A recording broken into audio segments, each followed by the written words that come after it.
গৰু বিহুৰ পৰম্পৰাৰে আৰম্ভ কৰিছোঁ বহাগ আৰু জেঠ মাহৰ কেইটামান বিশেষ মিনি ব্লগ, যাৰ নাম দিছোঁ 1 মিনিটত ৰঙালী।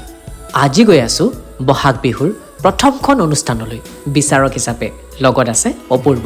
অনুষ্ঠানটো অনুষ্ঠিত হৈছে উৰিয়া গাঁৱৰ চুতীয়া গাঁৱত। আপোনালোকৰ দৰে মৰম কৰা, আমাক ভাল পোৱা কেইজনমান বিশেষ ব্যক্তিয়ে নিমন্ত্ৰণ জনাইছে আমাক। গ্ৰীণ ৰুমত অলপমান সময় ৱেইট কৰাৰ পাছতে আমি আমাৰ ঠাই পালোগৈ, মানে বিচাৰকৰ আসনত বহিলোঁ। অনুষ্ঠান আৰম্ভ হৈছিলহে মাত্ৰ। আমাৰ আকৌ চকু গৈ আছে কাষতে থকা এই ফাষ্টফুডৰ দোকানখনলৈ।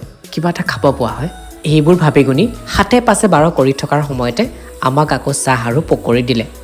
গৰম গৰম চাহ পকৰি দেখা পাই মোৰ যেন সকলো দুখ ভাগৰ পাহৰিয়ে গ'লোঁ। এইখিনি সময়তে ভাতৰ ভোকটোৱে পেটত চিকুট মাৰি ধৰোঁতেই তেওঁলোকে আকৌ আমাক ভাত খাবলৈ লৈ গ'ল। আপোনালোকৰ অঞ্চলৰ বিহুখন কেতিয়া অনুষ্ঠিত হ'ব কমেণ্ট কৰি জনাবচোন। মই পিছে অনুষ্ঠান চাবলৈ আৰু পিঠা খাবলৈ গৈ আছোঁ দেই। আজিলৈ ইমানেই, বাই।